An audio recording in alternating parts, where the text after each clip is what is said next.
The neon sign above the ironwood skillet had been dying for 2 years. The letters ILL in the word skillet had burned out first.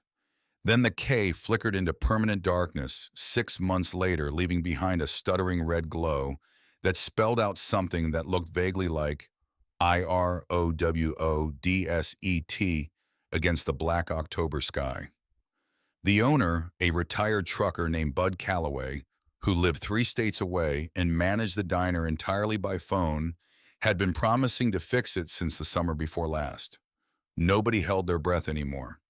The broken sign had become part of the landscape, as permanent and unremarkable as the cracked asphalt of Highway 66, stretching endlessly in both directions, or the wind that came off the Mojave Desert after dark and scraped against everything it touched like sandpaper across raw skin. It was 10:47 in the evening on a Thursday in late October. Inside the ironwood skillet, Della Marsh was leaning against the far end of the counter with her weight shifted entirely onto her left hip because her right knee had been aching since the 7th hour of her shift and showed no sign of letting up. She was 32 years old, though on nights like this one, she felt considerably older. Her dark hair was pulled back in a practical ponytail that had started the evening neat and was now coming loose in pieces around her temples. Her apron had a coffee stain shaped roughly like the state of Florida across the left hip pocket. She had not noticed it yet and would not notice it until she was changing in the parking lot at the end of her shift, the way she always did, because she refused to drive home smelling like a grease trap. She was thinking about Owen. Owen was 7 years old and currently asleep at the apartment of a woman named Patrice Holloway, who lived in the same complex as Della and watched the boy on the nights Della worked late. Patrice was 61, a retired school librarian who kept sugar-free butterscotch candies in a glass bowl on her coffee table and let Owen sleep on the pull-out couch under a blanket that had belonged to her own son 30 years ago. Owen loved Patrice. He called her Miss Pat and drew her pictures of horses, which he taped carefully to her refrigerator in chronological order. Della paid her $80 a week, which Patrice accepted without complaint, but which Della knew was far below what the woman deserved. The thought of Owen asleep under that old blanket was the thing Della held on to during the long hours of a Thursday night closing shift. It was the image she reached for when her feet throbbed and a customer snapped his fingers at her, and the fluorescent light above the pie display hummed at a frequency that seemed specifically calibrated to create a headache directly behind her left eye. She would picture him sleeping with one arm thrown over his face the way he always slept, his mouth slightly open, and the rest of the world would recede enough to be manageable. The diner was empty except for 3 occupied tables. Table 4 held a long-haul trucker named Gerald, who came through every other Thursday on his run between Barstow and Phoenix.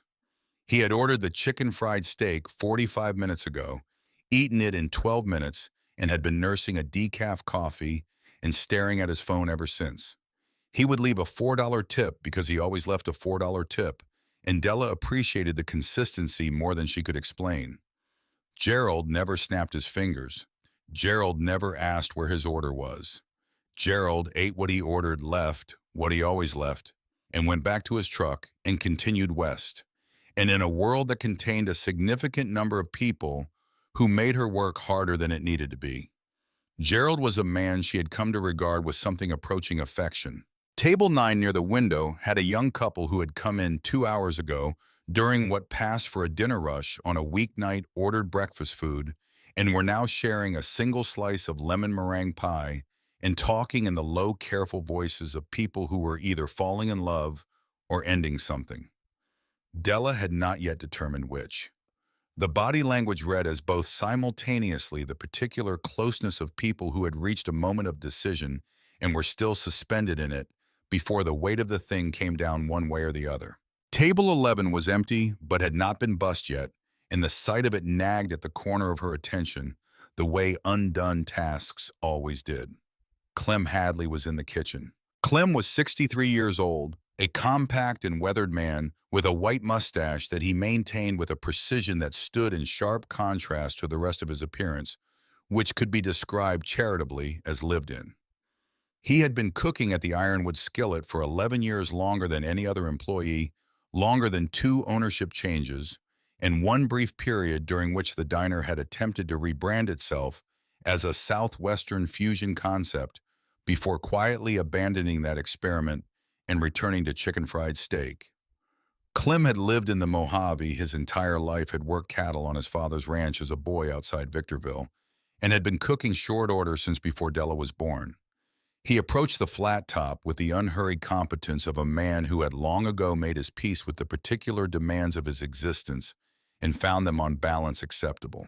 He was scrubbing the flat top grill with a pumice block and humming something tuneless and continuous, the way he always hummed during cleanup.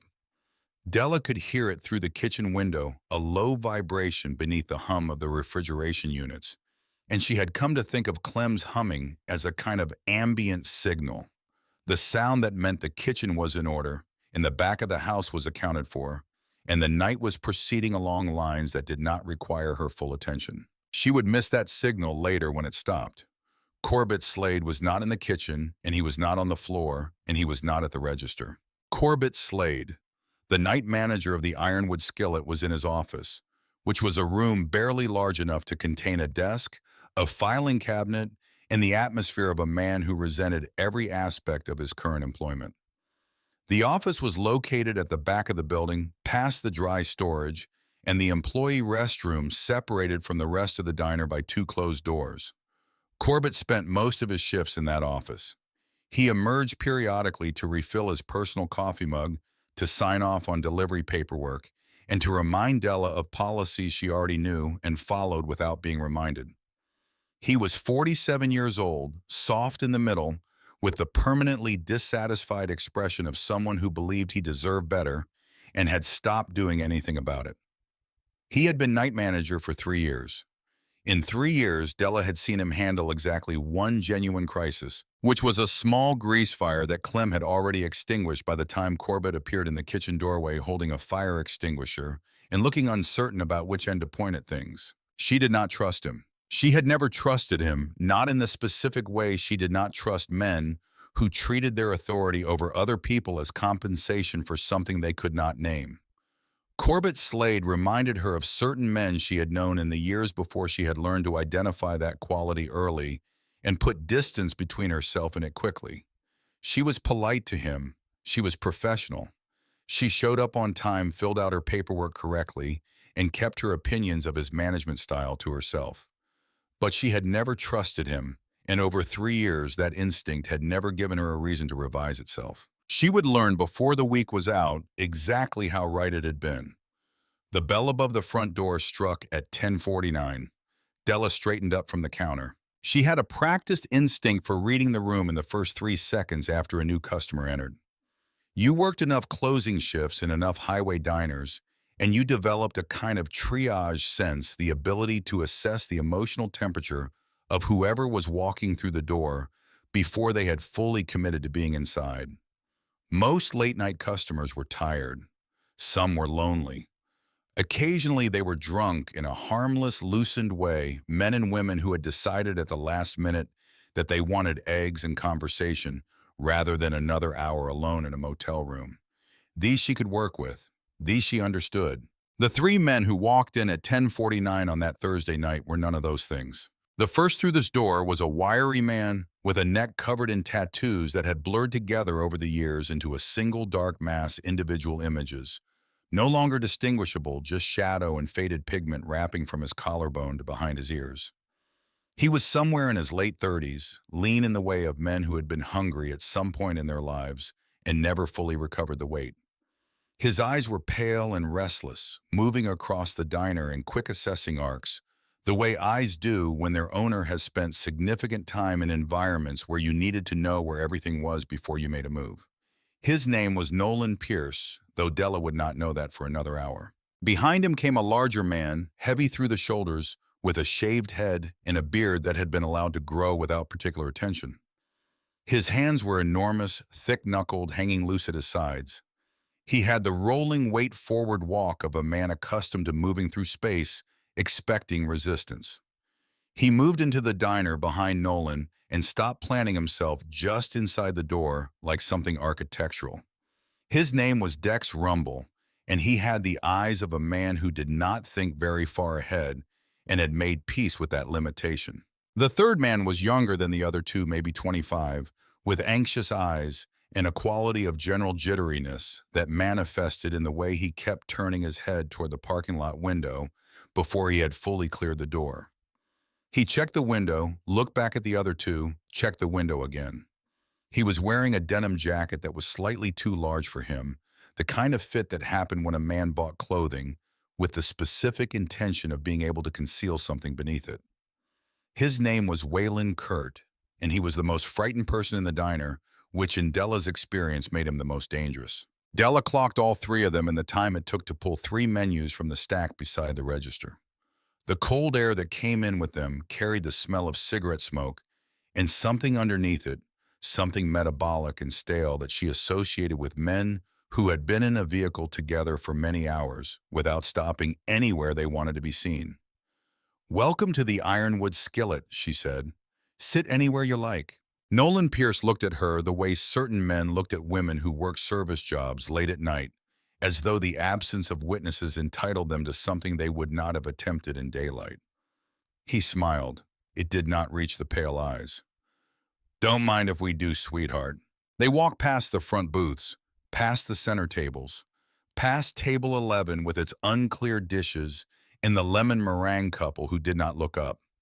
They went all the way to the back of the diner to the booth farthest from the counter and farthest from the front door, tucked into the corner, where the overhead light was dimmer than the rest of the room because Corbett Slade had not replaced the bulb in that fixture for 4 months. Della followed them back with the menus. "What can I get you all started with tonight?" Nolan did not look at the menu. He looked at her, the same slow, deliberate assessment he had begun at the door, taking his time about it. Dex slouched back in the booth and put one arm along the seat back. Waylon was sitting on the outside edge of the booth and had already turned to look at the parking lot window again. "You come highly recommended," Nolan said. "The cherry pie's good," Della said. "We've got chicken fried steak if you're hungry." "I'll bet you're good at a lot of things," Nolan said. She had heard variations of this her entire working life. The specific words changed, but the structure remained constant. The cadence of a man testing to see whether you would react, whether you would flinch or flush or apologize for existing in his line of sight. She had learned a long time ago that the correct response was to treat it like dead air, to simply not receive it, to hold the order pad and wait with the expression of a woman who had a table to turn and a long night ahead of her. "3 coffees to start," she said. Something shifted in Nolan's eyes. A tightening, the small reflexive irritation of a man who had expected his test to land and found instead a wall. "Sure," he said. 3 coffees. She walked back to the counter. Gerald the trucker had left a $4 tip beside his empty decaf mug and was pulling on his jacket. He gave Della a small nod on his way out, the nod of a man who understood night shifts and wanted her to know he had seen her handle that professionally. She nodded back. The bell above the door marked his exit. The lemon meringue couple were gathering their things. In 4 minutes, Della Marsh would be entirely alone in the front of the diner with 3 men she did not know and a quality of trouble she had not yet fully measured. She poured 3 coffees. She carried them back on a tray, her grip steady, her expression neutral. She set the first mug in front of Nolan, the second in front of Dex. When she reached across to set the third in front of Waylon, she felt it happen in slow motion and simultaneously too fast to stop. Waylon's elbow moved, a deliberate, casual, entirely intentional movement disguised as the absent fidgeting of a man shifting in his seat. The elbow connected with the edge of the tray. The tray tilted. The third mug went over. The coffee hit her forearm. It was black, and it had been sitting in the urn for 20 minutes, and it was still hot enough. She sucked in a sharp breath and stepped back. The heat spread immediately across the skin of her inner forearm, and beneath the surprise of it, she already felt what this burn was going to be, the kind that would still be red and tender when she changed her dressing the next morning. "Oh, look at that," Nolan said. His voice had changed. The pretense of pleasantness was gone, replaced by something flat and satisfied. "Made a mess." Dex made a sound low in his throat that might have been a laugh. "I'll get a towel," Della said. Her voice was steady. She was proud of that. "No, you won't." Nolan's hand came off the table fast.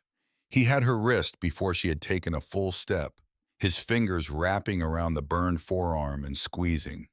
The pain spiked immediately, a white and specific pain that made her vision contract at the edges.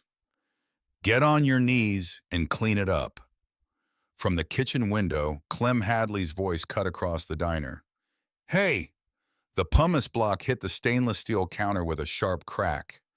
"Hey, you let her go right now." Waylon Kurt turned in the booth. He reached under the denim jacket and pulled the fabric aside with one deliberate motion, revealing the grip of a semi-automatic pistol tucked into the waistband of his jeans. He held the jacket open for a long moment, making sure Clem could see it clearly through the kitchen window. "Old man," Waylon said. His voice was quiet and dead in the way of practice threat.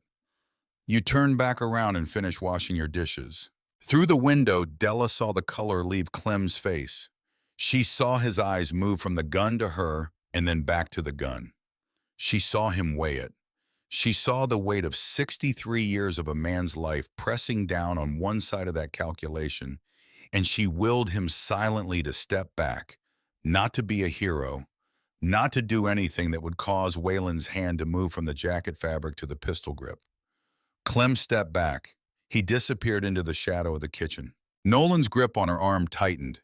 He pulled her closer and she smelled the hours in a vehicle on him, the cigarettes and fast food, and the specific sourness of adrenaline that had been running too long.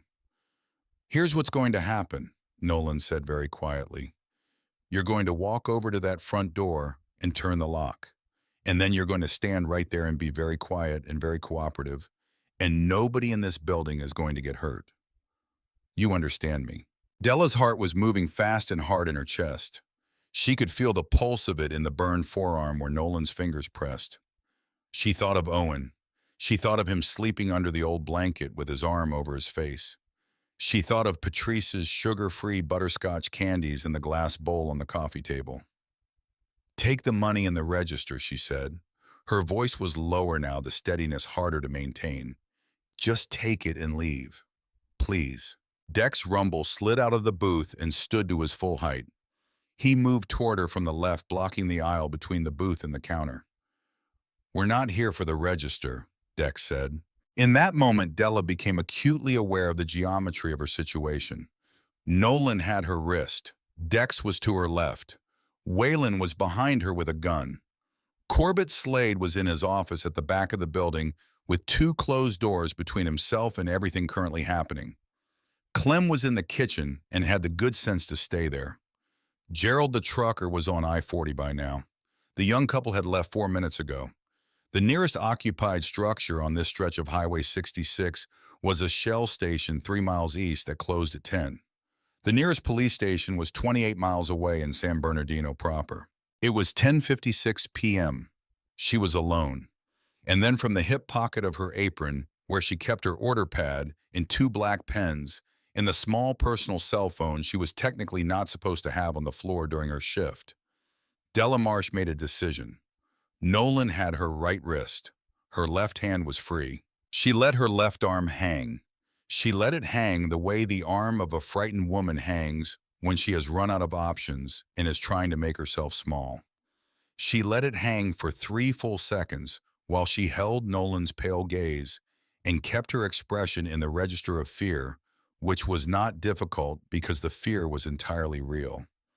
And in the 3rd second while Nolan was speaking, while the words, "You're going to be real cooperative," were leaving his mouth, her left hand moved 3 inches behind her back into the front pocket of her apron.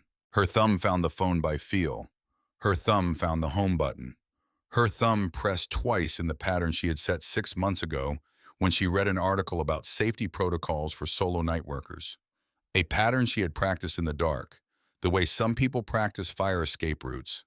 A pattern that opened the phone and fired off a text to the most recent contact in her messages with the single pre-typed word she had saved in her drafts, because the article had told her to, and she had thought it seemed overly cautious at the time. The contact at the top of her messages was Rex Harlan. Rex Harlan's number was at the top of Della's messages, because he had texted her 3 days ago to let her know the Sunday crew would be running late due to a run they were making down to Victorville, and not to hold the corner booths until 9. She had replied that she would put a reserve sign on them. He had replied with a single thumbs up. The pre-typed word in her drafts was help. She hit send. She did not know if the phone was unlocked. She did not know if her thumb had found the right sequence in the dark. She did not know if the message had gone through, or if it had simply been lost in the pocket of a woman standing in the back of a highway diner with a man's hand on her burned wrist at 11 o'clock on a Thursday night. She would not know for another 43 minutes. She let her left hand drop back to her side. Nolan had not noticed. He was watching her face. "Smart girl," he said, and released her wrist. The next 20 minutes had a quality she would later struggle to describe, the way extreme stress compressed and distorted time so that she could not afterward reconstruct the precise sequence of events, but retained instead a series of images as sharp and isolated as photographs. Nolan sitting with his boots up on the booth table watching her with those restless eyes. Dex standing in the center aisle, arms crossed, weight forward, a man stationed rather than waiting. Waylon at the window booth nearest the parking lot, his head turning on its anxious axis every 40 seconds to scan the darkness outside. She stood behind the counter because Nolan had told her to stay where he could see her. She stood with her hands on the counter surface, and her burned forearm radiating a steady, insistent heat, and she kept her face neutral and her breathing controlled, and she thought about Owen, and she waited. It was Waylon's nervous energy that gave her the next piece of information. He was worse than the other two. Nolan had the controlled stillness of a man who had done things like this before and understood the mechanics of it. Dex had the blunt patience of a man who did not think very far ahead and was content to wait for instructions. But Waylon was burning through something internally, some reserve of composure that was running visibly thin. He checked the window. He checked the door.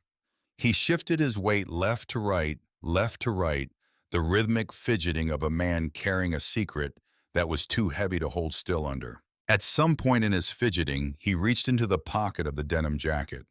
He pulled out a folded piece of paper and unfolded it, checking it the way you check a list, confirming something. He read whatever was on it, seemed satisfied, and folded it again.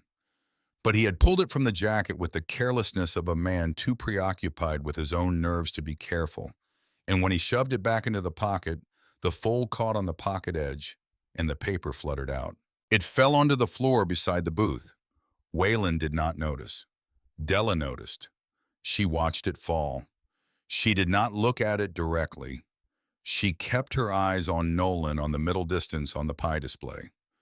But in her peripheral vision, she marked exactly where the paper had landed, the exact tile it had come to rest on, and she filed that information away with the precision of a woman who had learned that information was the only currency available to her tonight. It was 40 minutes later, after the deputies had arrived and the diner had changed entirely, that she would walk to that tile and pick up that piece of paper and unfold it and read what was written there. But that was later. Right now, it was still 11:08 p.m., and Waylon was checking the window again, and Nolan was watching her with those pale eyes, and Dex was standing in the center aisle, like a wall that had decided to be a man, and the burned skin on Della's forearm was telling her in very clear and specific terms that this night was not going to resolve itself gently. She became aware of Clem. Not his voice, not his movement, something subtler. A change in the quality of the silence coming from the kitchen, a held breath quality, where before there had been the small ambient sounds of a man working the scrape of the pumice block, the low, tuneless humming. The silence meant Clem was doing something deliberate and still. It meant he had not simply retreated to the shadows and stopped thinking. It meant the old man was still in the game in whatever limited way was available to him, and the knowledge of that settled something fractionally in Della's chest. She could not help him. She could not acknowledge him. She could only hope that whatever he was doing it quietly. She did not know and would not know until later that Clem Hadley had moved to the far corner of the kitchen to the small wall-mounted telephone that predated cell phones and had never been disconnected because Corbett Slade kept forgetting to call the phone company. She did not know that Clem's thick, work-roughened fingers had dialed 911 in the dark, with the phone held close to his body and his voice reduced to the barest threat of a whisper. She did not know that the dispatcher had asked him to repeat the address 3 times because Clem's whisper, compressed by terror and age, and the necessity of keeping the sound from traveling through the kitchen window, had been difficult to understand. She did not know that on the third repetition, as Clem breathed the numbers of the highway into the phone, Waylon Kurt had turned from the window. She only knew suddenly that Waylon was no longer at the window. She turned her head and found him standing in the kitchen doorway. The gun was in his hand this time, not tucked in the waistband. Held loose at his side, pointed at the floor, but out. Present. Committed. "Found yourself a phone," Waylon said. His voice was quiet and terrible in the way of young men who have just discovered they were right to be afraid. Through the kitchen doorway, Della saw Clem standing at the wall phone with the receiver in his hand. She saw the old man's face. She saw him look at the gun and then at Della, and his eyes said everything that could not be said aloud. Waylon crossed the kitchen in 4 steps and took the phone from Clem's hand. He looked at it. He listened. He heard the dispatcher's voice asking if anyone was there. He set the receiver on the counter and with his free hand pulled the phone cord out of the wall with a single efficient jerk. Then he looked at Clem. "Go sit in the corner," Waylon said. "Don't stand up." And Clem sat down on the kitchen floor with the slow, deliberate movements of an old man, conserving his dignity in the only way left available to him. Della's last external line of hope had just been severed. She stood behind the counter of the ironwood skillet at 11:14 p.m. on a Thursday in October with a burned forearm and a text message she did not know had been received, and she understood with absolute clarity that she was on her own. The county sheriff was either not coming or was coming to the wrong location. Corbett Slade was behind 2 closed doors and was not going to open either of them. Clem was on the kitchen floor. The diner was empty, and the highway outside was dark, and the wind was still coming off the Mojave, the way it always did, indifferent and continuous, carrying the smell of desert scrub and distance. She was 32 years old. She had a 7-year-old boy sleeping 3 miles away under an old blanket. She was not going to fall apart. She pressed her palms flat on the counter surface, and she breathed, and she kept her face neutral, and she thought about the piece of paper on the tile by the window booth, and she waited. It started as a vibration. Not a sound first, a vibration, a low-frequency tremor that she felt through the soles of her orthopedic shoes before she heard anything at all. The coffee mugs on the back counter began to rattle against their saucers. The pie display trembled softly in its case. The quarter that had been sitting beside the register since a customer left it 3 hours ago walked 2 inches across the formica and fell off the edge. Waylon, back at his window booth, pressed his face to the glass. His voice came out stripped of the flat effect he had been maintaining, replaced by something thin and cracked open. "Nolan." Nolan turned.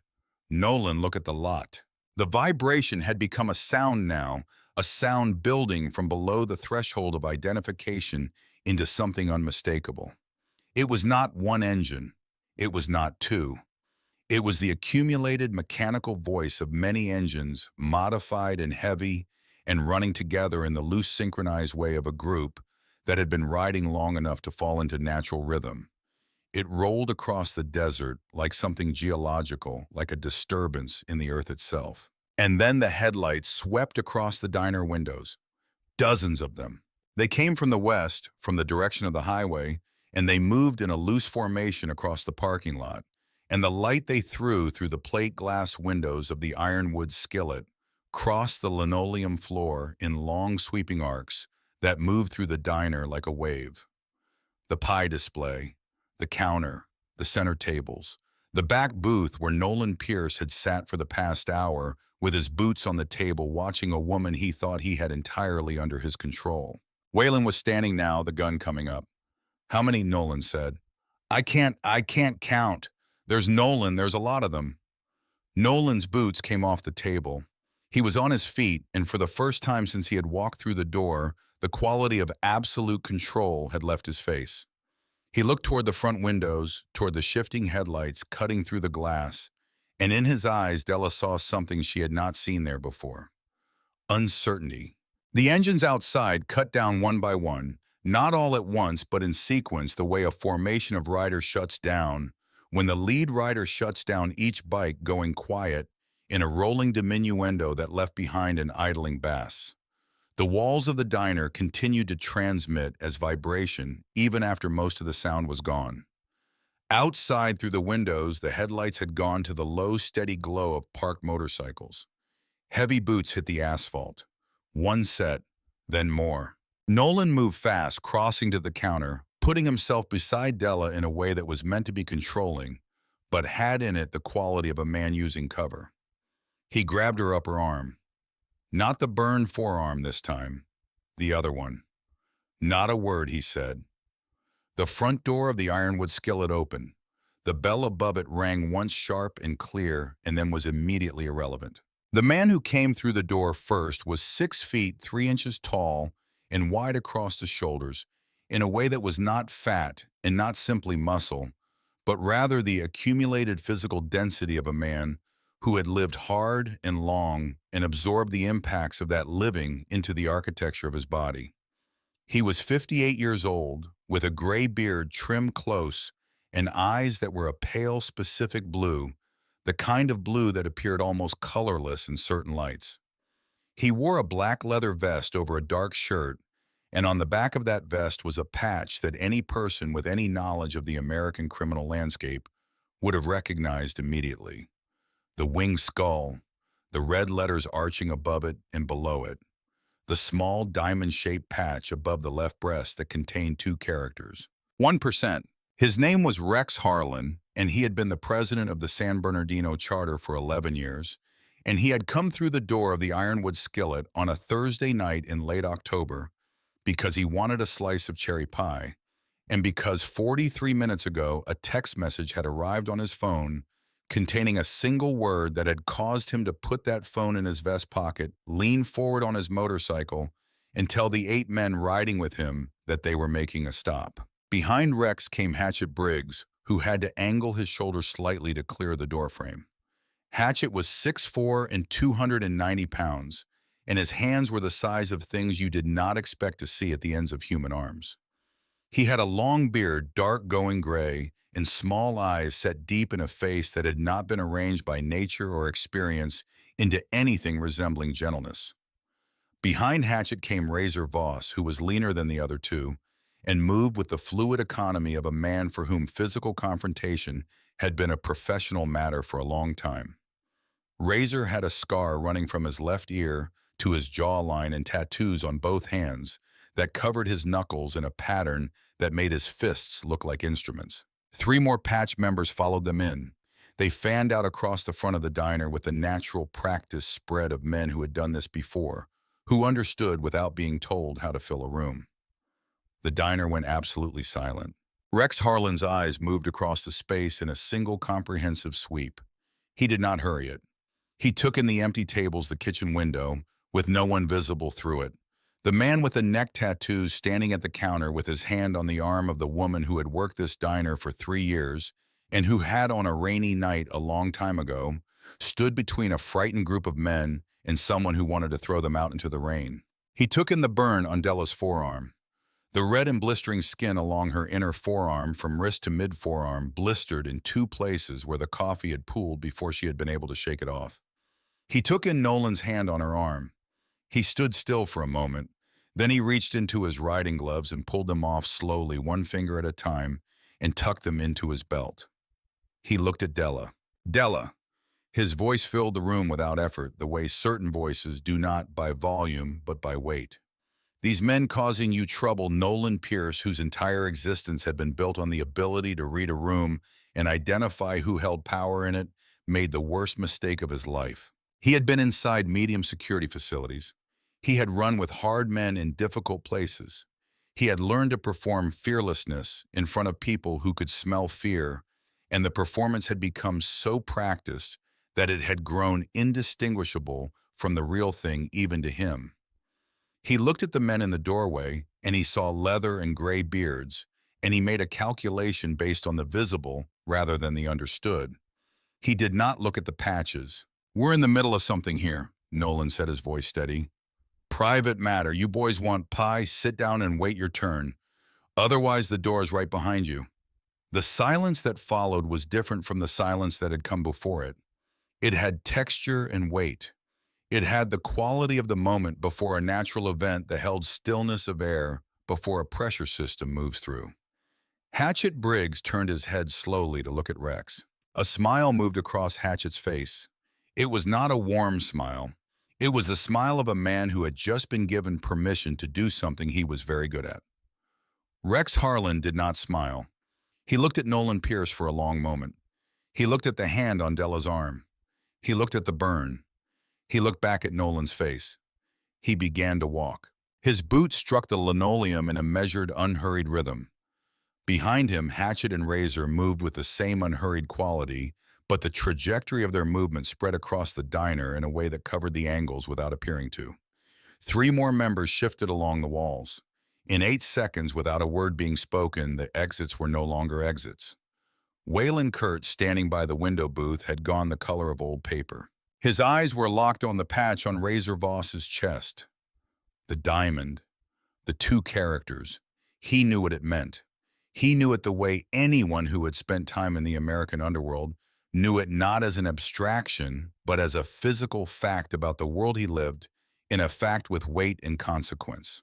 He had spent the last 3 hours feeling like the most dangerous person in any room he occupied. That feeling was gone now entirely and without remainder. "Nolan," Waylon said. His voice had cracked open entirely. Nolan's grip on Della's arm tightened. "Shut up, Waylon." Nolan let her go. "Right now. Look at the—" "I said shut up." Rex stopped 8 feet from the counter. He looked past Nolan, past Dex, still standing in the center aisle, to Della's face. "Are these men holding you against your will?" he said. Della pulled her arm. She had been pulling against Nolan's grip for the past hour with no result. This time his grip did not loosen because he had relaxed, but because his attention had fractured, divided between the woman in his hand and the man standing 8 feet away. And in that fractured moment, the grip became something his body was doing without his full participation. She pulled free. She moved back 2 steps toward the kitchen window. She cradled the burned arm against her chest. "Yes," she said. Her voice was clear. "They've been here since 11. They wouldn't let me leave." Rex nodded once. He turned his attention fully to Nolan Pierce. "You're not from around here," Rex said. His voice had dropped to something almost conversational, which made it worse. "I can tell, because if you were from around here, you would know that nobody puts their hands on our waitress." He took 1 more step. "Not in this county," Rex said. "Not on this highway. Not in this diner." Nolan Pierce looked at the man in front of him. He looked at the vest. He looked at the patch, finally, in the calculation he had made when the men walked through the door, ran through some internal correction, and the result of it arrived on his face as a kind of stunned recalculation. The expression of a man who had misread a situation so completely that the actual truth of it was taking a moment to become real. But Nolan Pierce had been running on adrenaline and ego for too many hours and had gone too far down a road that had no good endings, and the specific combination of pride and exhaustion and desperation that had carried him this far did not simply switch off. He let go of Della's arm. He squared his shoulders. He said the last stupid thing he would say for a long time. "Old man Nolan said you have no idea who you're dealing with." Rex Harlan looked at him for a moment. Just looked. His eyes flat and still and without heat, which was somehow more unsettling than anger would have been. "No," Rex said. "You've got that backwards." He looked over his shoulder at Hatchet Briggs, and Hatchet Briggs began to move. Hatchet did not run. Running implied urgency, and urgency implied that the outcome was in question. Hatchet moved the way a man moves when he is entirely certain of what is about to happen and sees no reason to be theatrical about it. He crossed the diner floor with a rolling, ground-eating stride, and Waylon Kurt, who had been standing at the window booth with the gun already out, made the decision that sealed the night. He raised it. He got it to chest height. Hatchett's left hand came up and caught Wayland's wrist at the apex of the raise, catching it at the precise moment before the elbow locked, and the mechanical advantage of that timing was total. He did not grab so much as redirect, twisting the wrist outward and down in a single continuous motion that used Wayland's own upward momentum against him. The joint traveled past its range. There was a sound compact and final, like green wood snapping. Wayland's scream started in his chest and came out as something thin and reedy, the sound of a man whose body had reported an event his mind had not yet processed. The gun hit the linoleum and spun under the booth. Hatchett completed the motion, bringing Wayland's arm down and across, and used the rotation to drive the younger man face first into the edge of the booth table. The table edge caught Wayland at the cheekbone. He folded at the knees and went down against the seat and slid off onto the floor, where he lay with his broken wrist cradled against his chest, making a sound like a man trying to remember how to breathe. It had taken perhaps 3 seconds. Dex had watched this happen from the center aisle. For a large man, Dex had a limited repertoire of responses to unexpected situations, and what flickered across his face in the moment after Wayland hit the floor was not fear exactly, but rather the blank rebooting expression of someone whose operating assumptions had just been comprehensively invalidated. He recovered after a fashion.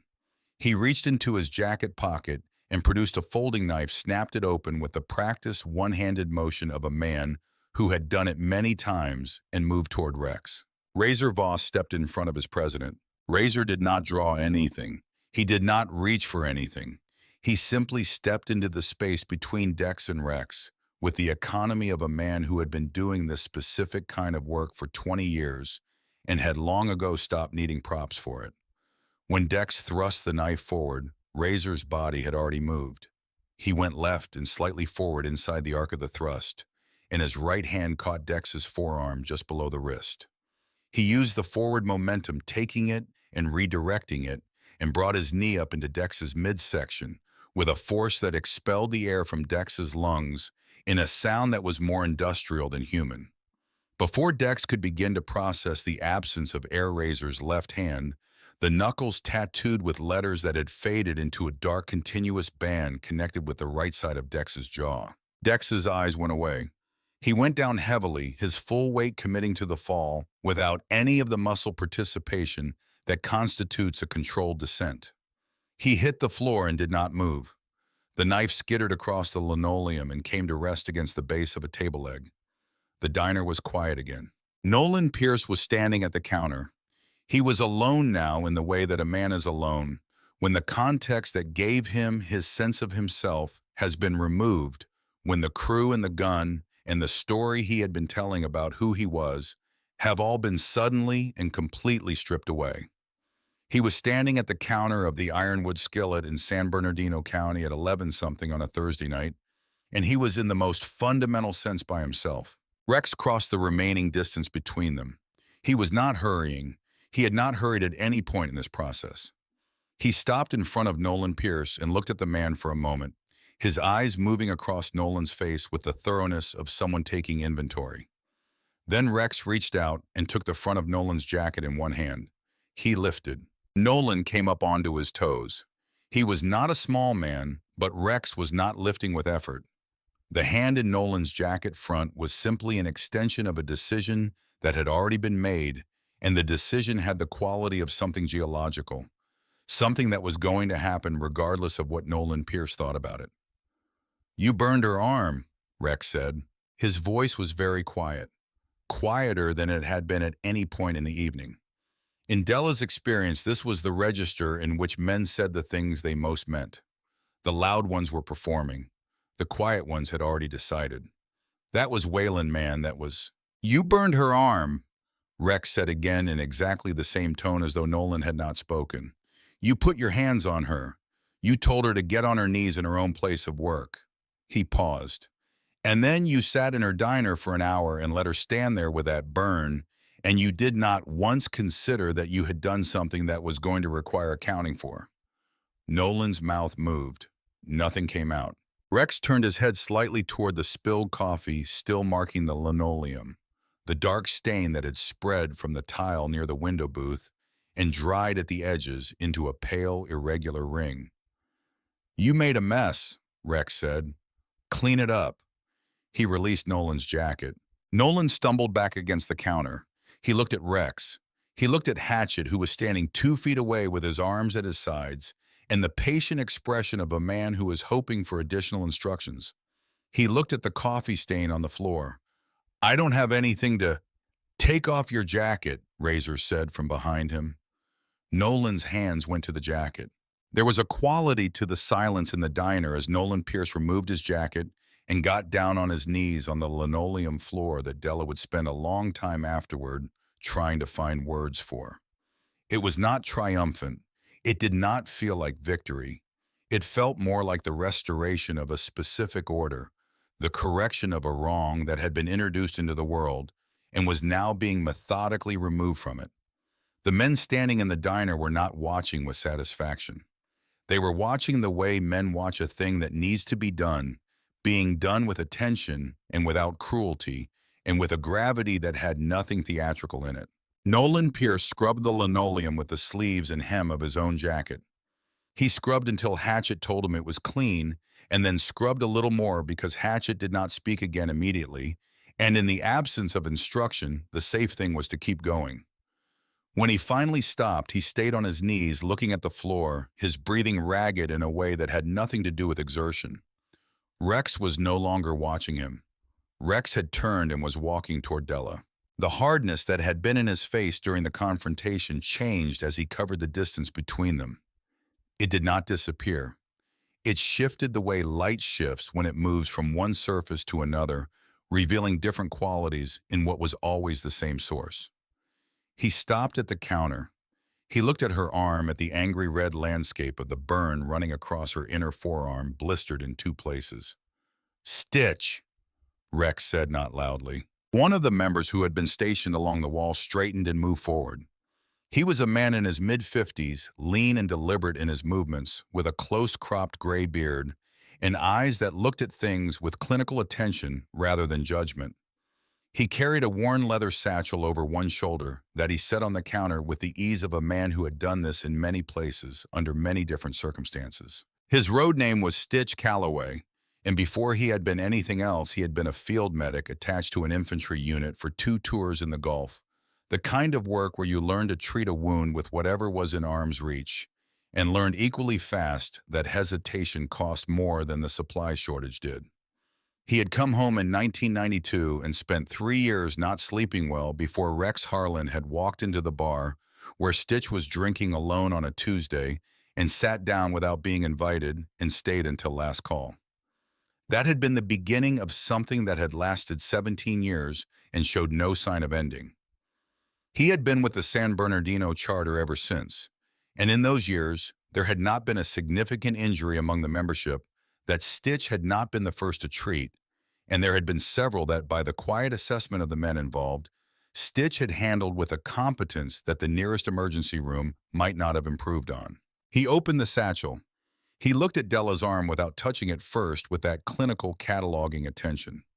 "Second degree," he said. "The 2 blisters are superficial. Nothing that's going to leave a mark if you take care of it."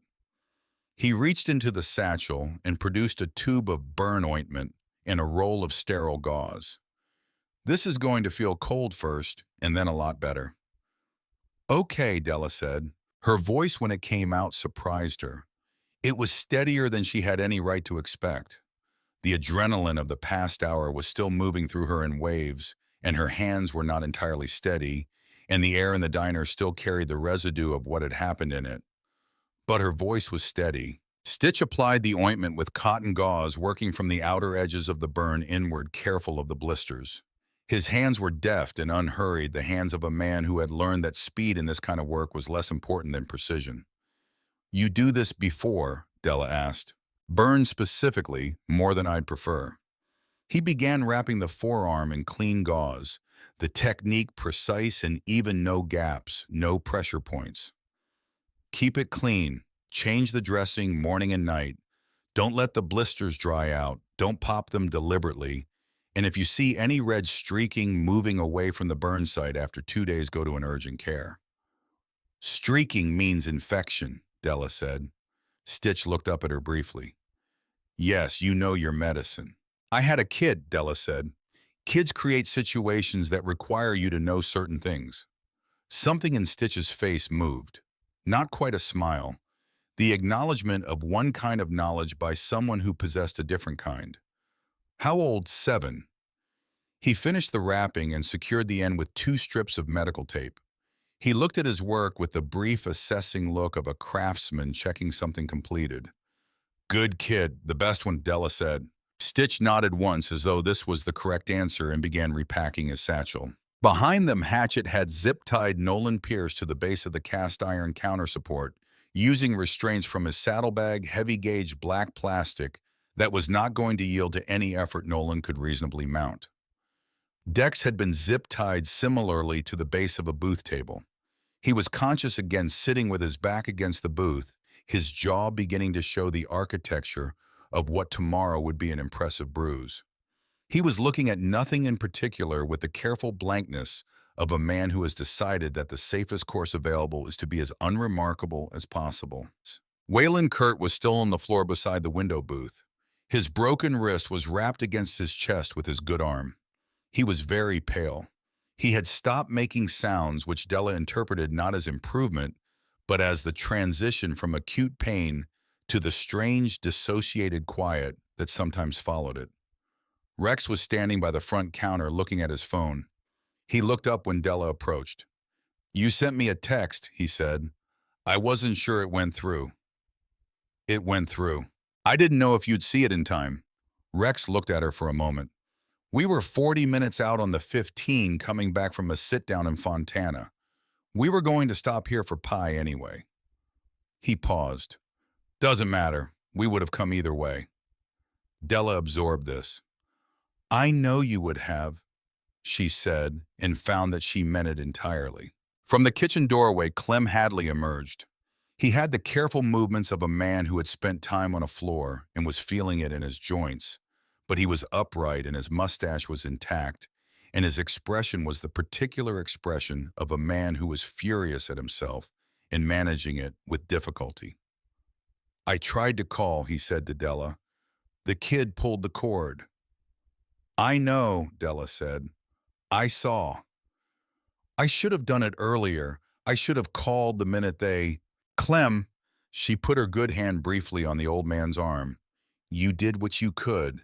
You stayed in the building. That was the right call. Clem looked at her. He looked at the wrapped forearm.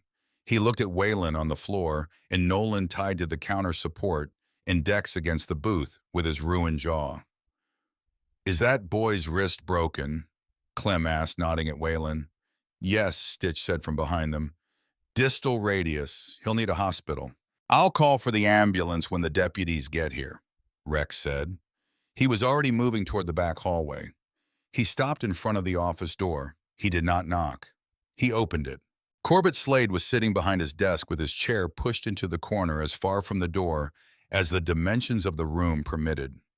He had the look of a man who had been in that corner for some time and had developed strong feelings about staying there. His coffee mug was on the desk in front of him. His hands were on his knees. His face, when the door opened, went through several colors in rapid sequence. Get out here, Rex said. Call 911 and tell them what address they're responding to. Corbett looked past Rex into the diner. He saw the men in leather. He saw Nolan on the floor. He saw the general aftermath. I was just about to do that. Now, Rex said. Corbett came out of his office. He crossed the diner without making eye contact with anyone, sat down at the counter, and dialed 911 with hands that were not entirely steady. Della stood nearby and listened to him give the address. Her address, the address of the diner she had worked for 3 years, through closing shifts and bad tips, and the accumulated weight of a life that had not given her many easy options.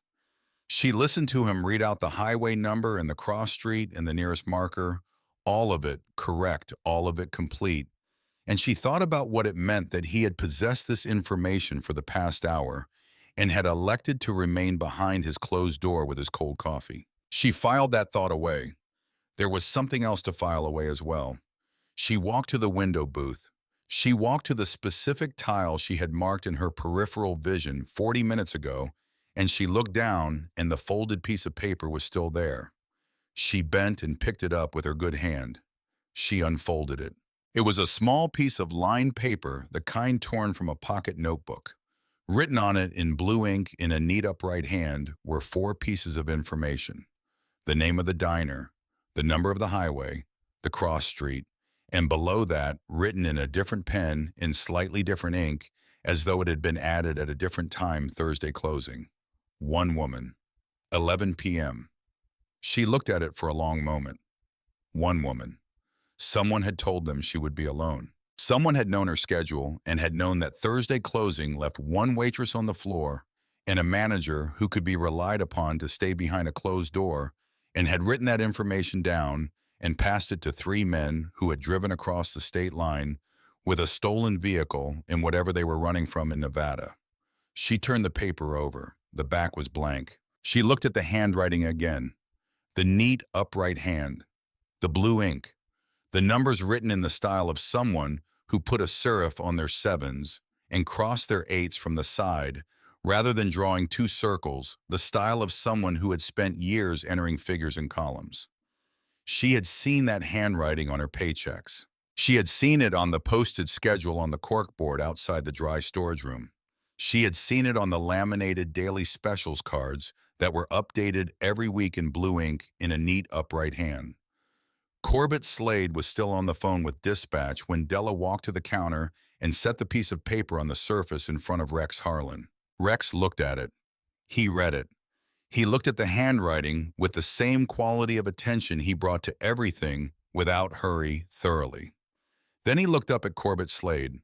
Corbett was still speaking to the dispatcher, describing the condition of the three men on the floor, using words like incident and situation, and the passive constructions of a man trying to position himself as peripheral to events. He had not looked up. He did not feel Rex's eyes on him yet. Rex picked up the piece of paper and held it between two fingers. He waited. When Corbett finished with the dispatcher and set down the phone, he looked up and found Rex Harlan standing 4 feet away, holding a small piece of lined paper, and watching him with an expression that had no anger in it, which was somehow the worst possible version of what Corbett could have found in that face. The silence stretched. Corbett's eyes moved to the paper. He could not read it from where he sat.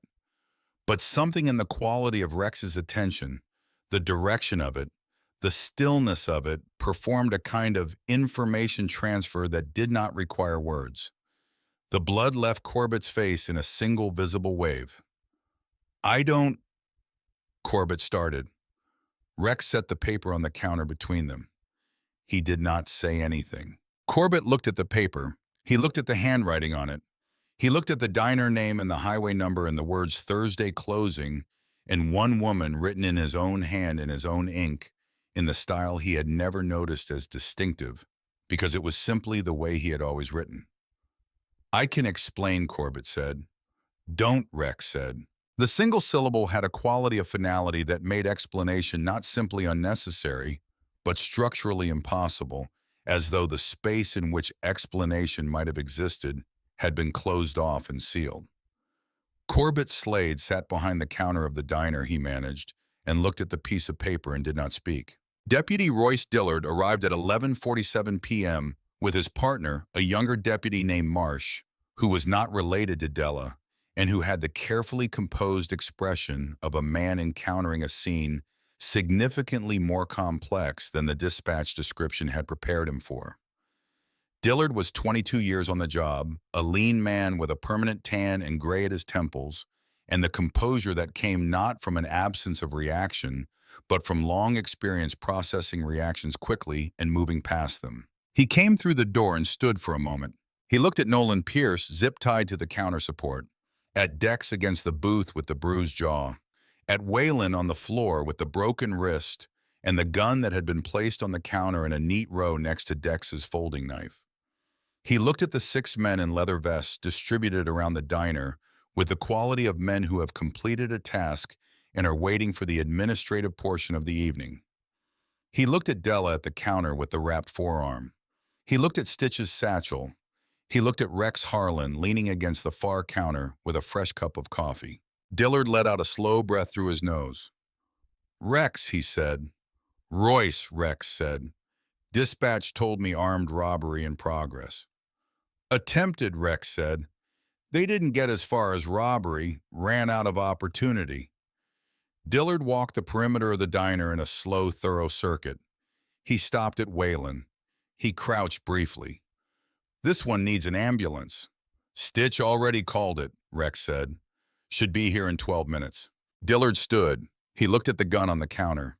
He produced an evidence bag from his jacket and picked the gun up by the barrel with gloved fingers. "Loaded," he said. "Chambered round," Rex said. "He had it out." Dillard looked at Whalen's wrist. "And then he didn't anymore," Dillard said. "He tripped," Hatchett said from across the room, his voice a low rumble. "Lost his footing. Very slippery floors in here." Dillard's expression did not change. He walked to his patrol car radio and ran the plate numbers Della provided for the vehicle in the parking lot, a mud-smeared pickup with Nevada plates parked at an angle across two spaces. He was back inside 4 minutes later. He stood in the center of the diner. The radio crackle preceded the dispatcher's voice by a half-second. "Unit 7, be advised, vehicle reported stolen from the parking lot of the Riverside Casino in Laughlin, Nevada at 0600 this morning. Registered to a Laughlin resident reported alongside a homicide at the same location. Subjects associated with the vehicle are named persons of interest in an active FBI investigation. Repeat FBI involvement, 3 subjects wanted for questioning in connection with a homicide in Clark County. Approach with caution." The diner absorbed this. Della heard the word homicide and felt it land somewhere below her sternum with a physical weight the way certain words do when they rearrange your understanding of something you thought you already understood. She had known these men were dangerous. She had felt their danger in the first 3 seconds after they walked through the door, had felt it in the way they moved, in the way the younger one's eyes kept going to the window, and the way the older one's grip on her wrist had been immediate and total. The grip of a man for whom this was not new. But there is a distance between dangerous and this. She had stood in her diner for an hour with men who had killed someone that morning. She had poured coffee for them. She had stood 4 feet away from them with Owen's sleeping face in her head, and she had not known what she was actually standing 4 feet away from. She pressed her palms on the counter and breathed through it. Rex was watching her from across the room, not intrusively. The way a person watches something they want to be available to if needed without making a production of the availability. She gave him a small nod. He nodded back. Dillard was speaking into his radio, giving his position, requesting additional units, and notifying the FBI field office in Los Angeles of the detention. His partner was photographing the diner with a department camera working systematically from the front door toward the back. Clem was sitting at the counter with a cup of coffee Della had poured for him without thinking about it, the automatic hospitality of a woman who could be standing in the aftermath of the worst night of her life and would still notice when someone needed coffee. Dillard came back to Rex. "The FBI is going to want statements from everyone present," he said. "We'll be here," Rex said. "They're going to ask some follow-up questions about the manner in which these 3 sustained their injuries." Rex looked at Dex's jaw, at Whalen's wrist, at Nolan sitting against the counter support with his shoulders forward and his eyes on the floor. "Armed fugitives," Rex said. "Homicide suspects. Resisted a lawful citizen's attempt to detain them." He considered this for a moment. It got energetic. Dillard regarded him. "You're telling me 6 bikers and 3 fugitives and the outcome was 2 broken things and a bruised jaw?" "We showed restraint," Hatchett said from across the room. Dillard looked at Hatchett for a long moment. He looked back at Rex. Something passed between them that was not quite an agreement and not quite an understanding, but occupied a space that had some of the qualities of both. "I'm going to need everyone's full names and contact information," Dillard said. "You have mine," Rex said. "You've had it for 12 years. It was during the process of formal identification, Dillard working his way through the room with his notepad, that Della remembered the paper.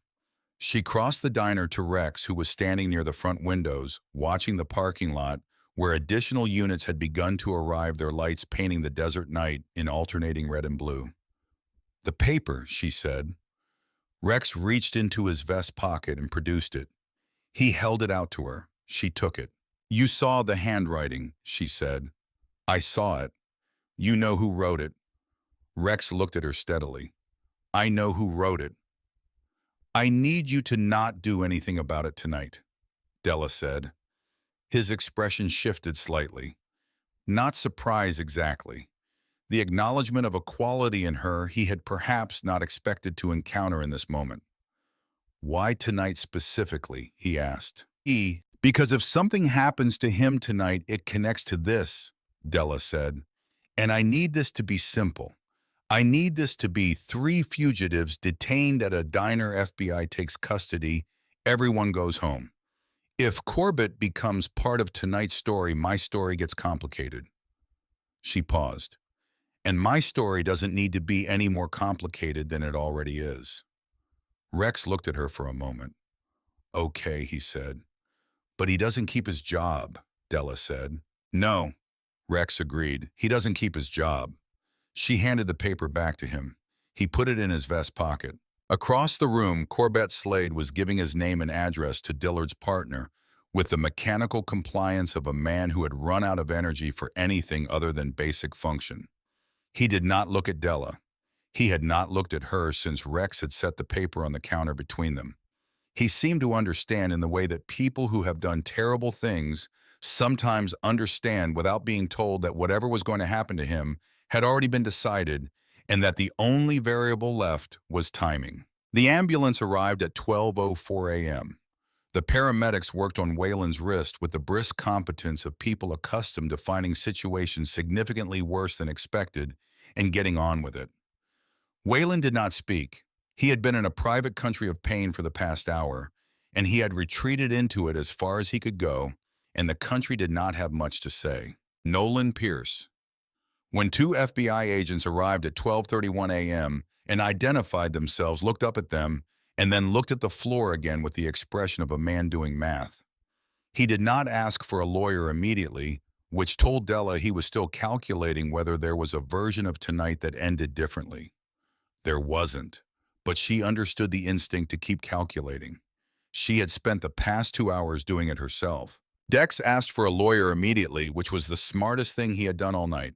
Rex was the last to leave the diner after the 3 men had been escorted out in separate vehicles, after the FBI agents had taken preliminary statements and departed with the evidence bags, after Dillard and his partner had completed their documentation, and Dillard had paused at the door to look at Rex one final time, with an expression that contained beneath its official surface something that might have been gratitude expressed in the only register available to a 22-year law enforcement veteran standing in a room full of outlaws. "Drive safe," Dillard said. "Always," Rex said. The deputy left. The diner was very quiet. Della was standing at the counter. Stitch had repacked his satchel. Clem was still on the stool, his third cup of coffee in front of him, his mustache intact, looking at nothing with the thoughtful expression of a man processing an evening that would occupy him for some time. 3 charter members had already gone out to their bikes. Hatchet and Razor were near the door, waiting in the patient way of men accustomed to waiting on their president. Rex crossed the diner to the counter. He stood across from Della and looked at her wrapped arm and then at her face. "You did good tonight," he said. "I was terrified," Della said. "Not the same thing." She held his gaze. The fluorescent light above the pie display was still humming at its frequency. The broken neon sign outside was still stuttering its incomplete message against the October sky. The diner smelled of coffee and the cleaning solution Hatchet had used on the floor. Everything was the same. Everything was entirely different. "I need to ask you something," Della said. Rex waited. "The text," she said. "I sent it without knowing if it went through. I didn't know if you'd get it. I didn't know if you were anywhere near here." She paused. "If you hadn't come, if you'd been somewhere else tonight, or if the text hadn't sent, Or if you decided to stop somewhere else for pie. We didn't, Rex said. But if you had. Rex looked at her steadily. I don't spend much time on if. I do, Della said. I'm going to spend a lot of time on it. Not tonight, but later. He nodded as though this was reasonable, as though the specific terror of understanding how narrowly things had gone one way instead of another was a thing he respected enough not to argue with. Your boy's with Patrice, he said. Yes. We'll take you to him. She had started to remove her apron when Nolan's words came back to her. The last thing he had said before the deputies took him out. She had filed it when it happened with the automatic triage sense she had developed over years of managing situations, set it aside to be examined later. Later was now. She set the apron on the counter. She looked at Rex. He said something, Della said, before they took him out. He looked at me and he said there was someone else, someone who knows what my son looks like. Rex had been turning toward the door. He turned back. His face went still, the same stillness she had seen when he first walked in and took in the room. He said those words specifically, Rex said. He said there was one more person, that this person knows what my son looks like. She held Rex's gaze. I don't know if it's true. I don't know if he was trying to scare me one last time on his way out, or if there's actually... It doesn't matter which, Rex said. No, Della agreed. It doesn't. Because the thing about a threat involving your child was that you could not apply probability to it. You could not decide that it was likely a bluff and act accordingly because the mathematics of being wrong were not mathematics you could live with. You treated every such threat as real until proven otherwise. And if it turned out to be a bluff, you had lost nothing but some sleep and some peace, and you could recover those. The alternative was not recoverable. Rex was looking at her with the expression of a man making decisions. You're not going home alone tonight, he said, and you're not going into work tomorrow. I have a shift. You're not going in tomorrow, Rex said again, not unkindly, simply as a matter of established fact. Della looked at him for a moment. She thought about arguing. She was 32 years old, and she had been making her own decisions and managing her own risks and navigating her own way through a world that had not always cooperated for long enough that accepting protection from anyone did not come to her naturally. There was a part of her that wanted to say she was fine, she could handle it, she did not need an escort home. She looked at the wrapped forearm. She thought about Owen sleeping under the old blanket with his arm over his face. Okay, she said. Rex nodded. Outside, the October wind was still moving across the Mojave, carrying the cold and the smell of distance sweeping the parking lot of the Ironwood Skillet, where 8 motorcycles sat in a loose formation, their chrome catching the stuttering red of the broken neon sign. The sign that said something that had once been a name, now just a partial signal, a fractured glow against the dark, still meaning something to the people who knew how to read it. Della put on her jacket. She walked through the diner toward the front door, past table 11, that she still had not bussed past the counter, where Corbett Slade had sat making his 911 call, an hour too late past the booth, where a piece of lined paper had fallen from a jacket pocket and told her something she was not finished understanding yet. She pushed the door open.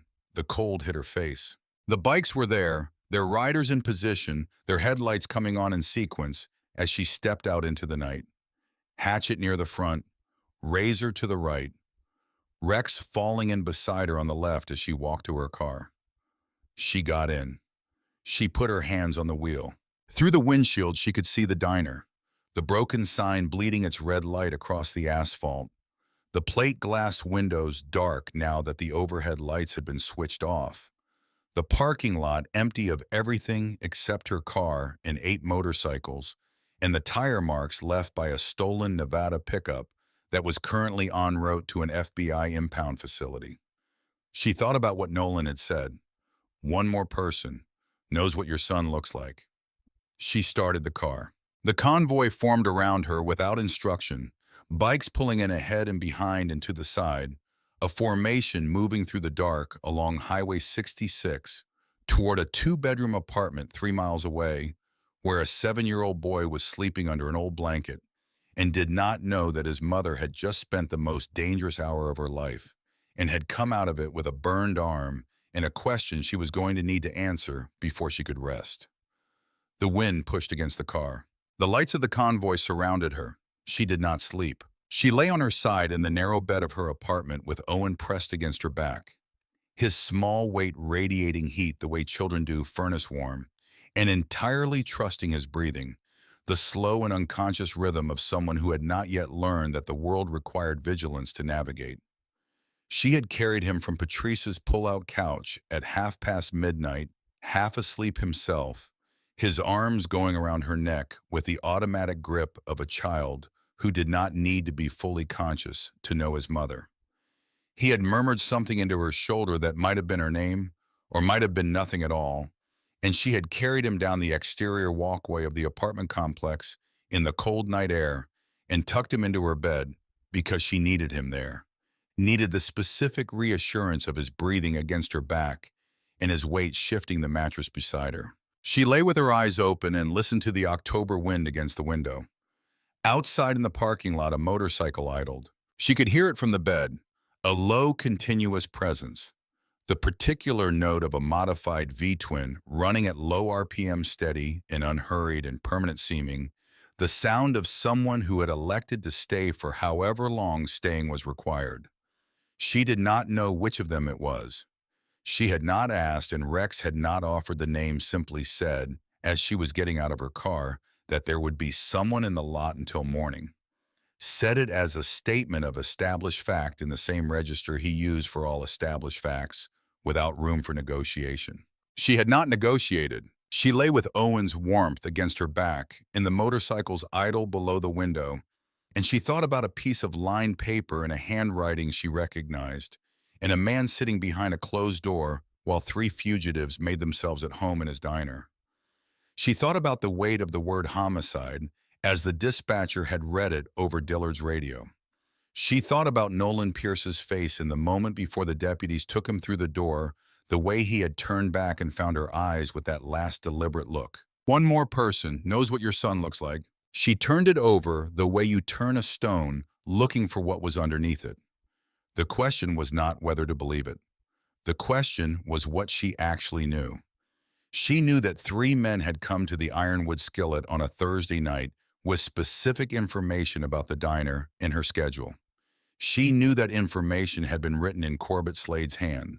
She knew that Corbett had a debt problem, that the women who worked the day shift talked about it among themselves the way people in small professional communities talk about things they have all noticed, and none of them are supposed to know the gambling debts, and the creditors who called the diner's main line looking for him, and the tightness around his eyes in the days after a bad weekend. What she did not know was the shape of the network between Corbett's debt and Nolan Pierce's stolen pickup, and a piece of paper that described her Thursday night shift.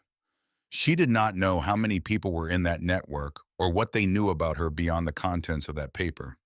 She did not know if Nolan's parting words were a genuine warning or a last attempt to plant something in her that would grow into fear and complicate whatever came next for her. She knew one other thing, though.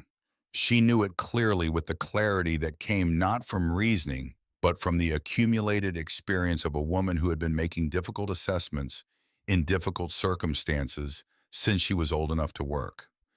If there was a 4th person, and if that 4th person had been watching the diner, watching her routine, watching her enough to know what Owen looked like, then that person had been close enough to see, close enough to observe. And anyone who had been close enough to observe Owen had been close enough to be remembered. She was good with faces. She had always been good with faces in the way that people who work service jobs develop a near photographic memory for the people who pass through their professional lives. Because repeat customers are revenue, and revenue is the difference between a full section and half a section. And half a section is the difference between Owen's school clothes and Owen's school clothes not happening. She remembered every regular, and most of the one-timers could recall what a person ordered 3 months ago, could place a face she had seen twice in a year, and connect it to a booth number and a menu preference. She closed her eyes and ran backward through the week. Thursday, Wednesday, Tuesday, Monday, Sunday the club's morning, the corner booths and Rex's coffee, and Hatchet's standing order of 2 eggs over easy with the sourdough, not the white. Saturday, last Friday. She stopped at last Friday. A man she did not recognize. Booth 7, which was not a booth her regulars used. Mid-40s, she thought, though faces could deceive you, particularly on men who had spent time outdoors or in circumstances that added years without announcing them. He had ordered coffee in the Turkey Club and had eaten without particular attention to the food, the eating of a man who was present for a reason other than the meal. He had stayed for 40 minutes. He had paid cash, a $50 bill. New.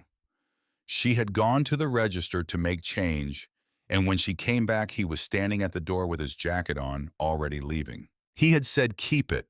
She had thanked him and pocketed the change because $40 on a Turkey Club was not a tip she was going to argue with at 11 on a Friday morning. She had not thought about him again until now. She thought about him now with considerable attention. He had not looked at Owen directly, but Owen had been there sitting in the corner booth near the kitchen with a grilled cheese and his library book waiting for Della's shift to end so she could take him to his Saturday morning soccer practice the following day. She was almost certain the man had not looked at Owen directly. But directly was not the only way to look at someone. You could take inventory of a room without appearing to look at any particular part of it. She had done exactly that herself on 100 closing shifts when a new group walked through the door. She opened her eyes. The motorcycle was still idling below the window. Owen shifted against her back and made a small sound and did not wake. She thought if she could describe the man from booth 7 to Dillard, and Dillard could match that description to something in the Nevada file, then Nolan's last words became something other than a threat. They became a lead. And a lead was not a thing to be afraid of. A lead was a thing to follow. She thought about this until the window went from black to the deep gray that preceded desert dawn, and then she got up carefully so as not to wake Owen, and she went to make coffee. The morning arrived fully by 7. Owen woke at 6:45 with the reliable internal clock of a child whose body had decided that sleeping past 7 was a structural impossibility regardless of circumstances. He came out of the bedroom in his socks and his dinosaur shirt and stopped in the kitchen doorway, looking at the bandaged arm with the serious, evaluating expression he used when he was deciding how worried to be about something. "What happened to your arm?" he said. "I burned it at work," Della said. This was true. Coffee spill. Also true. Owen looked at the bandage for another moment. He had his father's eyes dark and direct, and he used them with a thoroughness that sometimes made Della feel absurdly that she was being audited. "Does it hurt?" he said. "Not much anymore," she said. This was mostly true. He came to the kitchen table and sat down, and she put a bowl of cereal in front of him, and they sat together in the early light of a Friday morning, with the window showing the gray gold of a high desert dawn, and Owen telling her about a dream he'd had involving a dinosaur who drove a school bus.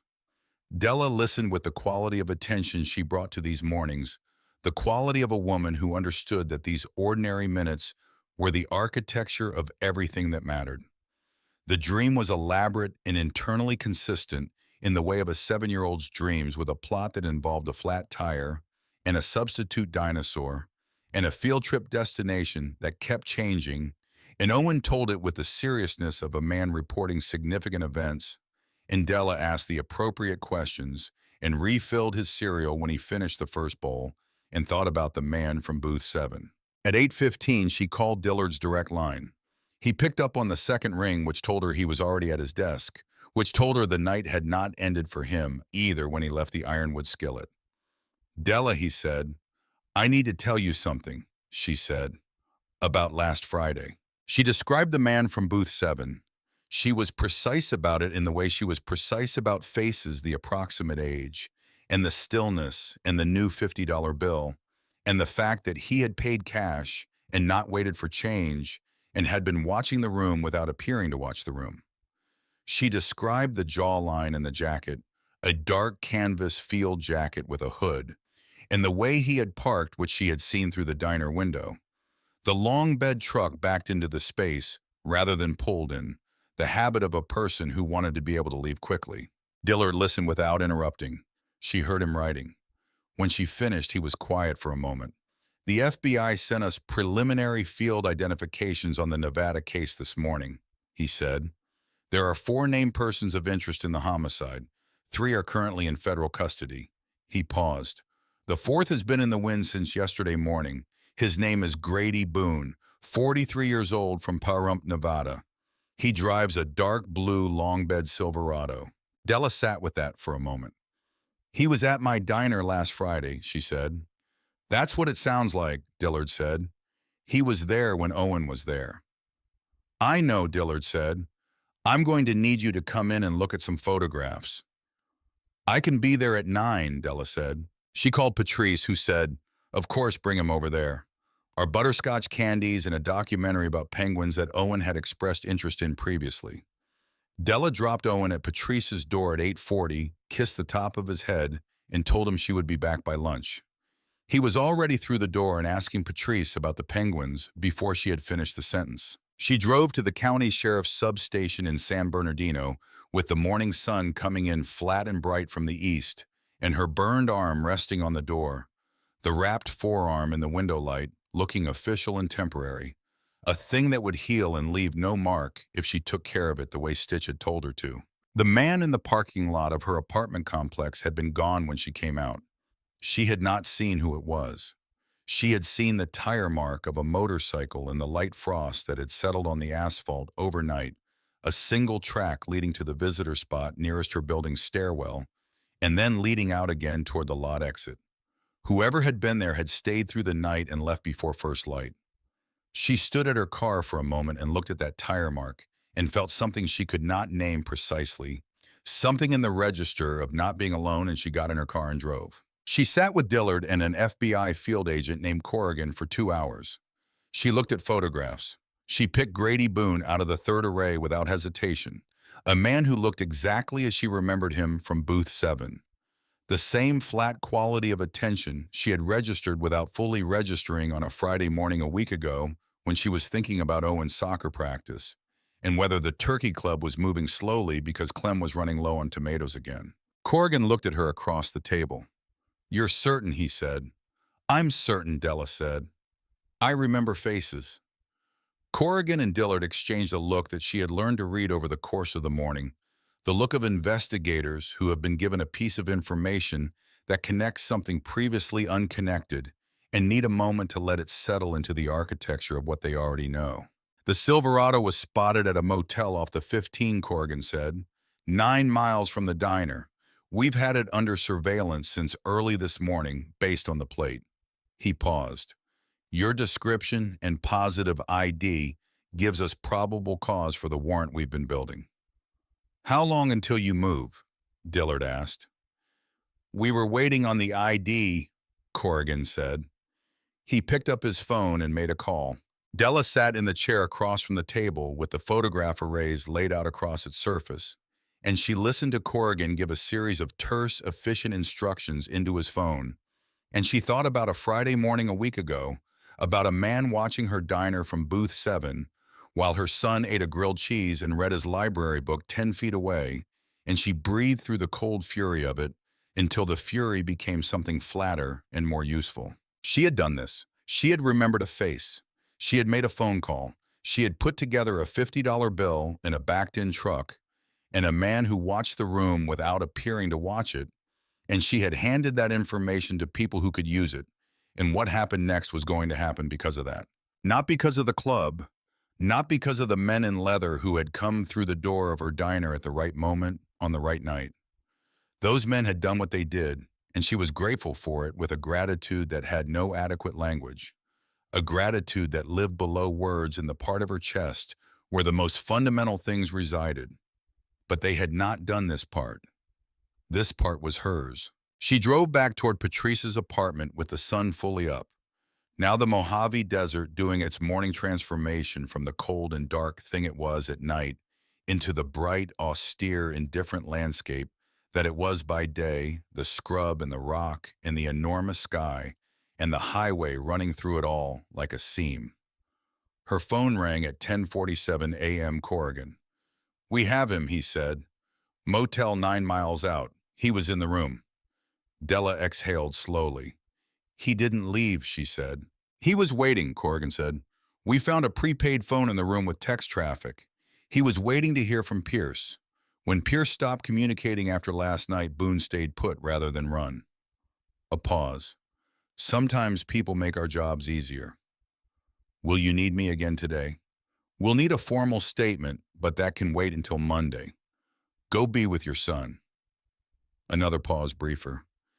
"You did good work this morning, Ms. Marsh. The ID was the piece we needed."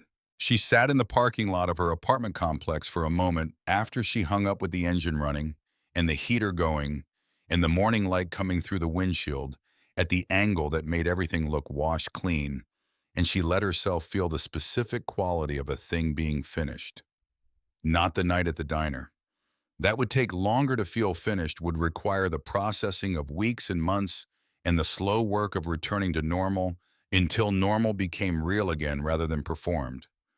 But this piece, the fourth man in the motel room, the prepaid phone with its unanswered texts, the warrant in the room and the men who had gone through the door and found him waiting because he was still expecting a message from someone who was not going to send one. This piece was done. She had done it. She went inside and collected Owen and took him to the park because it was a Friday and she was not going into work, and the October morning had warmed enough to be pleasant if you kept moving, and they walked the path around the duck pond that Owen liked because of a particular duck with a distinctive marking on its wing that he had named Gerald after the trucker. Though Owen did not know about the trucker, and the naming was coincidental, arrived at from some private 7-year-old taxonomy that Della had not asked him to explain. Gerald the duck moved with the same unhurried dignity as Gerald the trucker, and Owen tracked him around the edge of the pond with the focused attention of a naturalist documenting significant findings. She watched him throw pieces of the bread heel she had brought from home at the ducks, and she thought about Corbett Slade. Rex had said he doesn't keep his job with the quality of a statement about a thing that had already been arranged, a thing that was going to happen the way gravity was going to happen, not as threat, but as simple description of the world's intended order. She did not know exactly what that meant in practical terms. She did not know what phone call Rex made or to whom. She did not ask. There were mechanics to Rex Harlan's world that she had learned over 3 years of Sunday mornings, and 100 small interactions were not hers to understand in detail, and the not knowing was not ignorance, but a principled boundary she maintained because maintaining it was the honest thing to do. She found out at 2 that afternoon when the owner of the diner chain called her personal cell. His name was Leland Price, a man she had met twice in person and spoken to perhaps 5 times on the phone over 3 years, a retired construction contractor from Victorville who had bought the Ironwood Skillet along with 4 other highway diners as what he described as a retirement project, and which appeared to function mainly as an excuse to drive the 15 on weekends and eat pie. He was 71 years old and had the blunt, direct telephone manner of a man who did not regard phone calls as a social medium. "Della," he said. "Mr. Price," she said. "I heard about last night," he said, "from 2 different people this morning. I want you to know that what happened in my diner is unacceptable, and I hold myself responsible for not having better protocols in place for my closing staff." "I appreciate that," Della said. "Slade is terminated," Leland said. "Effective this morning. I spoke to him at 9 o'clock. Della was quiet for a moment. "Okay," she said. "I also want to offer you the shift supervisor position that I have been meaning to fill for the past 4 months and have not filled because I have not found anyone I trusted to do it correctly." A pause. "I am told by people whose judgment I respect that you are the right person for it. The pay is 14% above your current hourly plus a fixed shift differential." Della watched Owen throw a piece of bread at Gerald the duck and miss by a foot. Gerald regarded the bread with the calm assessment of a creature who has learned that patience usually results in acceptable outcomes. "I'd like that," she said. "Good," Leland said. "Take until Monday. Come back when you're ready." He hung up without ceremony, which was consistent with her experience of him. She sat on the bench beside the duck pond, and Owen came back to her for more bread, and she tore him a piece, and he went back to Gerald, and she sat with the phone in her hand and looked at the Mojave sky above the park, the enormous and indifferent and beautiful sky, and felt the texture of a Friday afternoon in October, when the worst of something is behind you and the full shape of what comes next has not yet resolved itself into clarity. She thought about Monday morning. She thought about walking into the ironwood skillet and turning on the lights and starting the coffee and standing behind the counter where she had stood through 3 years of shifts. And she thought about doing it now without Corbett Slade behind the closed door at the back. She thought about the daily specials written in her own handwriting on the chalkboard, not his. She thought about what it would mean to be the person responsible for that space for the people who worked in it. She thought she could do that. She thought she had been doing most of it already. On Saturday evening, she dropped Owen at Patrice's for the night, the standard arrangement before a Sunday early shift. And Patrice took his overnight bag and looked at Della's bandaged arm and looked at Della's face and said in the voice of a woman who had been a school librarian for 30 years and had developed an acute sensitivity to what was not being said. "Are you all right getting there?" Della said. Patrice held her gaze for a moment, with the eyes of a woman who understood that getting there was not the same as being there, but was in its own right a legitimate destination worth respecting. "He drew 3 horses today," Patrice said. "They're very detailed." "He's been working on the hooves," Della said. Patrice smiled. "Go get some rest." On Sunday morning, she went to work. She wore a clean apron and her good orthopedic shoes, and she arrived 20 minutes before her shift started, because she always arrived 20 minutes before her shift started, and she unlocked the back door with her key and turned on the lights and started the coffee and went through the opening checklist with the thoroughness she brought to all procedural tasks. When Clem arrived at 6:45, he found her already behind the counter with 2 full pots and the pie display restocked, and the daily specials written on the chalkboard in her own handwriting, not Corbett Slade's, in a hand that was different from his in every particular. Clem looked at the chalkboard. He looked at her. He looked at the bandaged arm. "How are you doing?" he said. "Better," she said. And then, because it was true and Clem had earned the truth getting there, he nodded. He went to the kitchen.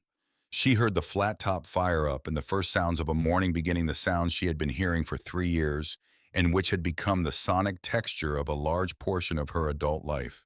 And she found that they were still familiar and still hers, and that the diner was still the diner, and she was still herself inside it.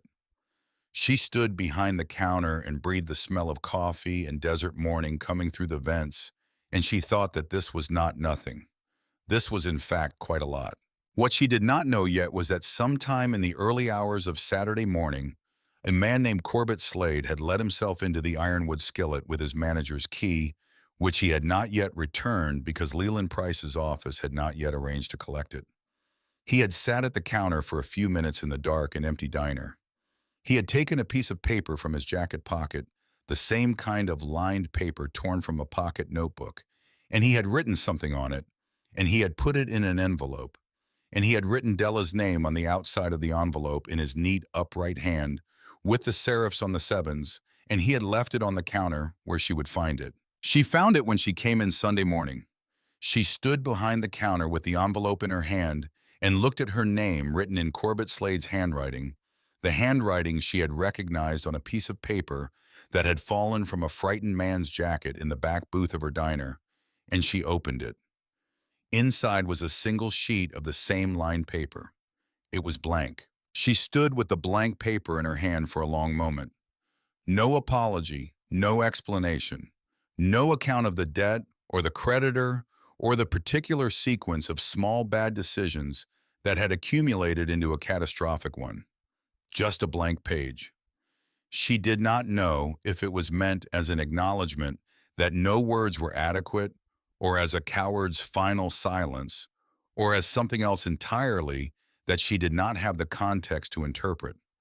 She found somewhat to her surprise that she did not particularly need to know which. The blank page told her one important thing he knew there was nothing to say. That was a kind of truth, and it was more than she had expected from him. She folded the paper in half. She put it in the pocket of her apron. She went back to making coffee. The Hells Angels arrived at 9:15. They arrived in the way they arrived on Sunday mornings, not as an event, but as a fact of the landscape, the way the sun rose and the highway continued east and west. And the coffee was black, a convoy of Harleys pulling into the lot in a loose grouping that the regulars who had been coming for years no longer registered as remarkable. Della heard the engines before she saw the headlights sweep through the plate glass, and she was already reaching for the coffee carafe when the door opened. Rex came in first, then Hatchet, then Razor, then three more members she had known by road name and coffee order for 2 years. Then at the back of the group, a younger man she knew, but had not seen in several months, a man in his late 20s with a newly patched vest. The leather still relatively unbroken, the patches still relatively bright compared to the men who had been wearing theirs for years. Jimmy Farrow. He had been called Runt since before he joined the club, a nickname that had originated in some period of his adolescence and attached itself to him with the permanence that early nicknames sometimes achieved, and which he had long since accepted as the kind of thing you either fight or wear, and he had chosen to wear it. He was not, in fact, particularly small. He was medium height and compact with the build of a man who worked with his hands and a face that was still young enough to carry the residue of what he had looked like before the years that made a man into a different kind of person had fully done their work. He had received his full patch 8 months ago, the culmination of a process that had taken 3 years and required of him things he would not speak about in detail, and Rex had stood with him when it happened, in the way that Rex stood with all of them. With the gravity and the specific quality of recognition that passed between a man who had built something and a man who had proven himself worthy of belonging to it.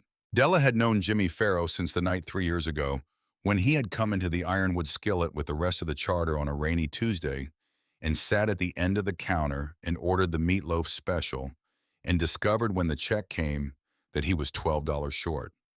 He had been a prospect then, 25 years old, still in the period of proving himself, and there was a quality to the way he had looked at the check and then at his wallet that she recognized without needing it, explained the look of a young man doing arithmetic that wasn't going to come out right, and trying to work out how to handle that with dignity in a room full of people he wanted to think well of him. She had taken the check from the counter and put it in her apron pocket and told him it was on her. He had looked at her with an expression she had not forgotten. He had tried to protest, and she had told him that she had been $12 short herself more times than she could count, and that there was no shame in it, and that the meatloaf was good enough to deserve being finished without the arithmetic hanging over it. He had looked at her for another moment, and then he had finished the meatloaf, and he had said thank you in a way that meant more than the 2 words. And that had been the end of it as far as the evening went, though it had clearly not been the end of it for Jimmy Farrow. Rex had left $100 under his coffee saucer that night. Della had put 50 of it in the till to cover the meatloaf and kept the rest as the tip it was intended as. She poured coffee now, working down the row of occupied stools, reaching Rex last. He wrapped both hands around the mug. "Heard from Corrigan," he said. "He called me Friday," Della said. "Boone is in federal custody as of Friday morning." Rex looked at her over the mug. "You gave them the ID." "I remembered his face," Della said. Rex nodded slowly. "I know, Corrigan mentioned that." A pause. "He said you were precise." "I'm good with faces," Della said. "I always have been." She refilled Hatchet's mug without being asked, and Hatchet made the low rumble that served as his expression of gratitude, a sound that could have been acknowledgement or contentment or some combination of both. She moved down the counter and came back to Rex. "There's something I want to tell you," she said. Rex waited. "Friday morning after I talked to Dillard after Corrigan told me they had Boone." She paused, finding the right shape for it. "I know that if you and the others hadn't come Thursday night, none of Friday morning would have been possible. I know that. I'm not under any illusions about what Thursday night would have been without you." Rex did not say anything. "But I also need you to know that Friday was mine," she said. "I need that to be clear between us." Rex looked at her for a moment. Those eyes with the quality of attention that had always seemed to her like a form of respect rather than assessment. "It's clear," he said. "Good," she said. From down the counter, Hatchet reached for the sugar dispenser. Razor was showing something on his phone to the member beside him. The diner had the texture of a Sunday morning, the warmth of a room occupied by people who had made a habit of occupying it together, the accumulated ease of repeated proximity.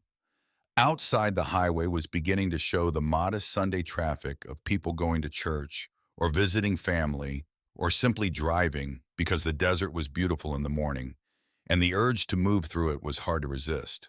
Jimmy Farrow was at the end of the counter on the stool where he had sat 3 years ago with the meatloaf and the check he was $12 short on. He had the slightly self-conscious quality of a man who knew something was about to happen and was trying not to telegraph that he knew. Rex put down his coffee mug. "Jimmy," he said. Jimmy looked up. "Come here." Jimmy moved down the counter to stand beside Rex. He was not quite at attention, but there was a quality of readiness in the way he stood, an alertness that was partly the alertness of a young man in the presence of the person whose judgment mattered most to him. Rex looked at Della. "You know Jimmy Farrow," Rex said. "I do," Della said. "Jimmy was the one in your parking lot Thursday night." Rex said it plainly, as a piece of information being conveyed rather than a gesture being announced. "He stayed until 5 in the morning." Della looked at Jimmy. Jimmy met her eyes and then looked at the counter the way people look away when they are carrying something they are not sure how to put down. "It was him who came to me Thursday night," Rex continued, "when your text came through. He was the one who said we needed to move immediately before I had finished reading it. He had already started toward his bike." Della was quiet for a moment. She thought about the night 3 years ago, the rainy Tuesday, the meatloaf and the $12, and the way he had looked at her when she took the check from the counter. "I need to ask you something," she said to Jimmy. He looked up. "When Rex received my text Thursday night," she said, "did you know it was from me before he told you?" Jimmy hesitated. "Then Rex showed me the number. I had it saved." "Why?" she said. He was quiet for a moment. He had the look of a man deciding whether to say the true thing or the adequate thing. She had seen that look on enough faces to recognize it, and she waited with the patience she brought to tables where someone was still deciding what they wanted. "Because you were kind to me when you didn't have to be," he said, "and I wanted to make sure I could reach you if I ever needed to." A pause. "Or if you ever needed to reach us." The diner was warm around them, the coffee brewing Clem's flat top making its familiar sounds behind the kitchen window, the Sunday morning light coming through the plate glass and falling across the linoleum in long, clear panels. The broken neon sign was dark in the daylight, just a shape against the sky. The absent letters invisible now that there was no darkness to contrast them. In the daylight, it was just a sign, just a name or most of one. It would mean something different again tonight when the dark came back and the remaining letters lit up and the highway stretched empty in both directions, and the sign threw its fractured red glow across the asphalt of the parking lot, where 3 nights ago, 8 motorcycles had pulled in and changed the course of an evening.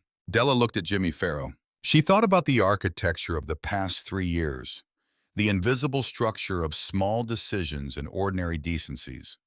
The $100 bill under a coffee saucer and a meatloaf check slipped into an apron pocket, and a woman stepping between a group of wet, tired men and someone who wanted to throw them out into the rain. The things that happened without ceremony or expectation. The things that were simply the right things to do in the moment they presented themselves, which did not announce themselves as significant at the time, and which turned out in the fullness of time to have been the most significant things of all. She reached under the counter. She poured him a coffee. She set it down in front of him, and he looked at it, and she said, "Meatloaf's still good if you want it." Something moved across Jimmy Farrow's face. He picked up the coffee mug. He smiled briefly, and genuinely the smile of a man who understood the reference, and what it contained, the smile of a man who had been waiting 3 years to return something he had been given, and had finally found the moment to do it. "Yeah," he said, "I want it." Rex picked up his own mug. He did not make a speech about it. Rex Harlan did not make speeches. He turned slightly on his stool and looked down the counter at the members assembled on Sunday morning in the diner on Highway 66 at Hatchet and Razor and the three others, and he raised the mug a fraction, just a fraction, and that was enough. The slight elevation of a coffee cup in a highway diner in the Mojave Desert on a Sunday morning in late October, and everything that needed carrying was carried in it. Della watched it happen from behind the counter. She had her coffee pot and her clean apron and her chalkboard handwriting on the specials board, and her burned forearm healing under clean gauze, the way Stitch had told her it would, without scarring, without permanent mark, if she took care of it. She had the shift supervisor position and the 14% and the fixed differential and the knowledge that on Monday morning she would come in and turn on the lights and the diner would be hers in a way it had not quite been before. She had a folded blank piece of paper in her apron pocket and had decided what she thought it meant and had made her peace with the ambiguity of it. She thought about Owen. Owen was at Patrice's this morning as he was every Sunday morning while Della worked the early shift, eating a bowl of cereal and watching whatever Patrice had found for him, and drawing horses that would go on the refrigerator in chronological order, the hooves getting more detailed with each iteration. He was 7 years old. He did not know what had happened on Thursday night. He knew his mother had a burned arm from a coffee spill at work, which was true, and he knew that she had come to get him very late one night this week and held him tighter than usual on the walk to the car, which he had registered without requiring explanation, with the instinctive trust of a child who believed in his mother's ability to navigate the world. She was going to keep deserving that trust. She was going to change the dressing on her arm twice a day the way Stitch told her to. She was going to do the supervisor job the way she did all jobs, with precision and without complaint and with the full force of her attention. She was going to remember the faces of the people who sat in her booths, and she was going to trust her gut about which ones were trouble, and she was going to make sure the wall phone in the kitchen had a working cord from now on, and she was going to have Rex Harlan's number at the top of her messages and a word in her drafts, and she was going to mean it when she said she was okay, and know the difference between the times when she meant it and the times when she did not. She was 32 years old. She had a 7-year-old boy who named ducks after truckers and drew horses and slept with his arm over his face.